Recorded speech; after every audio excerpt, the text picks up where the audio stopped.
Let's continue our journey. The new method called swipe on PC. In this method we will do the movement of the ball, the dashes for the left, for the right, and the jumping ball.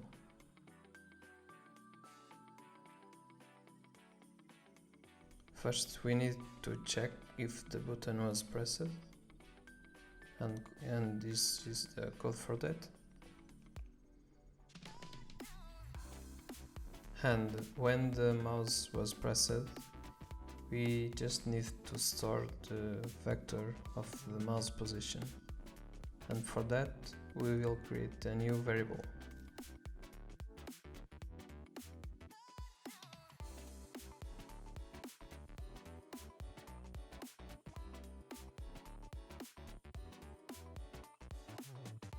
This one will store the mouse position of when it's pressed, and we will need another one when the mouse is released.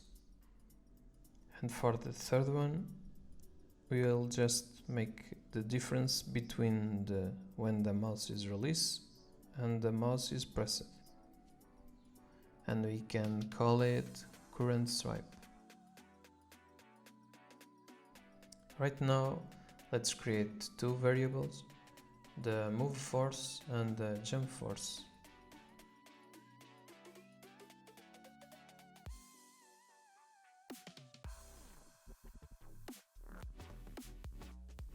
In the start method, you can define those. I choose these values, you can copy or feel free to try another values.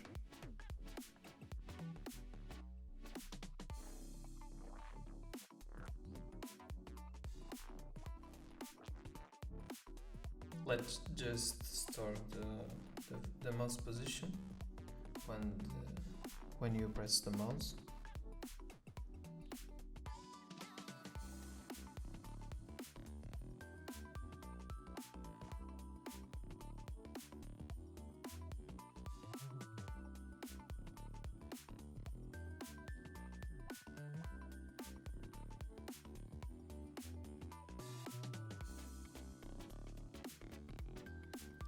So now we just need to store the second position.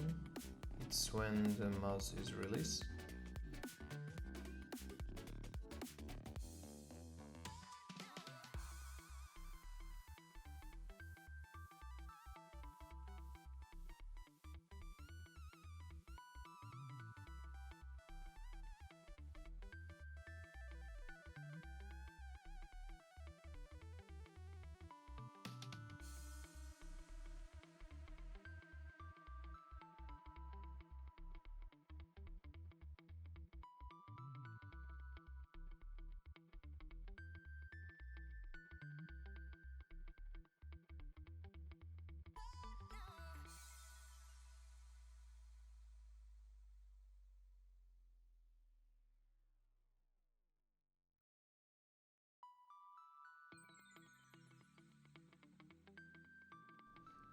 And after that, we will store the difference between the second position and the first one on the variable called current swipe, and then normalize the vector.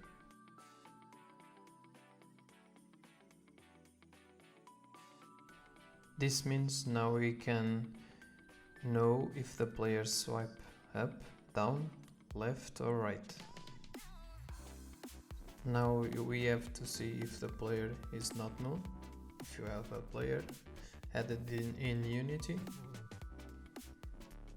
and then let's build the swipe up condition.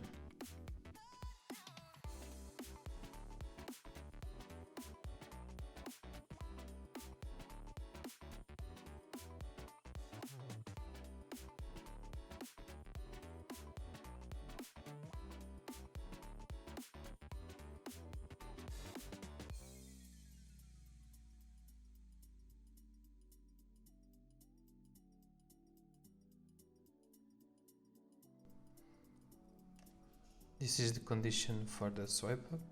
You just need to check a few values for the current swipe, and then when you swipe up, you just need to add a force to the player. It's simple, it's just a vector up multiplied by the jump force that we define on the start method. As you can see, you can copy the swipe up and define a new one, the swipe down, and just change some values on the condition. For the swipe down, we don't need nothing for now, just copy and build swipe left and swipe right.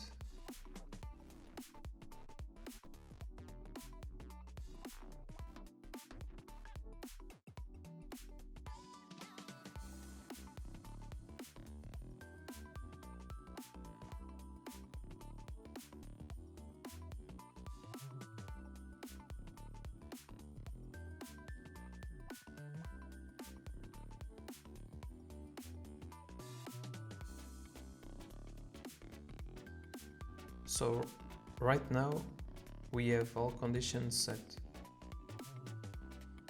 On swipe left, we just need to add a force, a vector left multiplied by the move force.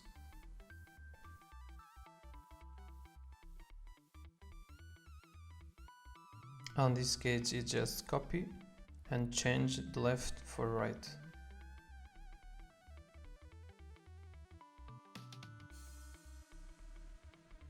Now we can watch the results of our code. It's a simple code and a powerful one. With a few lines we can build the movement that we want.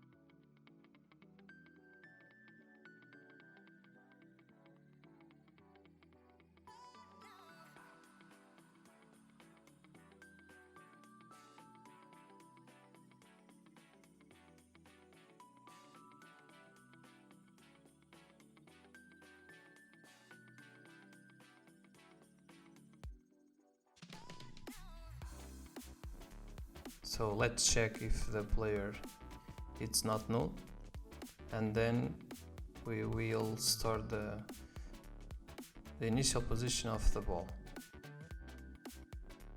This is a simple step, just copy this condition and change the collision collider name to create.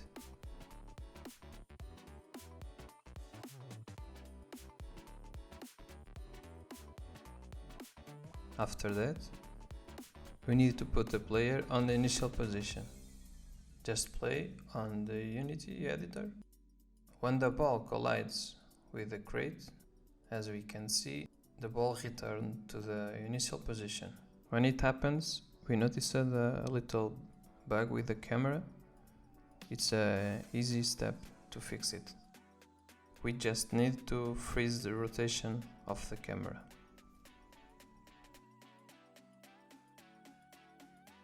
We just need to block the X value to 20 and Y and Z 0 to freeze the rotation.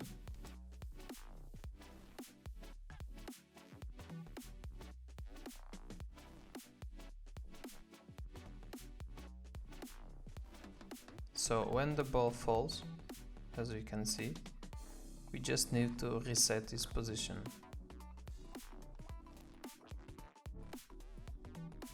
Just jump to your script, ball movement, and create a new method. I just call the method check ball position relative to ground.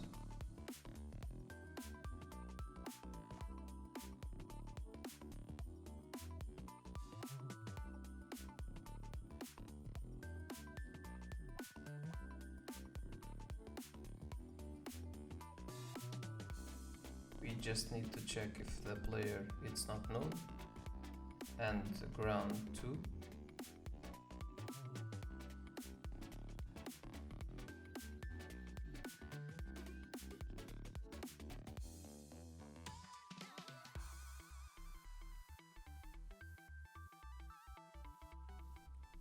Just create a game object, call it ground.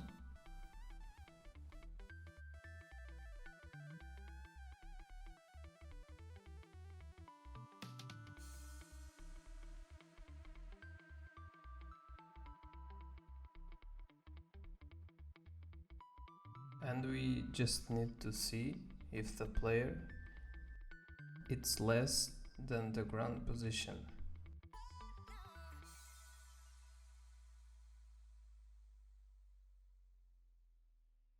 Minus offset that we will define just in a moment.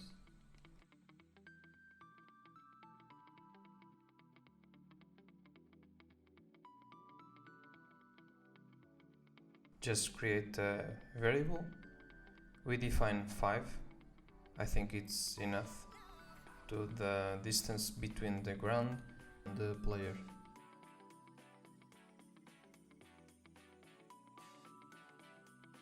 And finally, to complete this behavior, we just need to reset the position of the ball.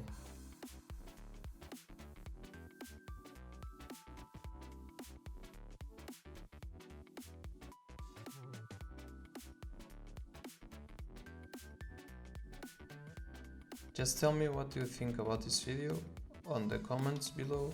Thanks for watching and see you on the next video.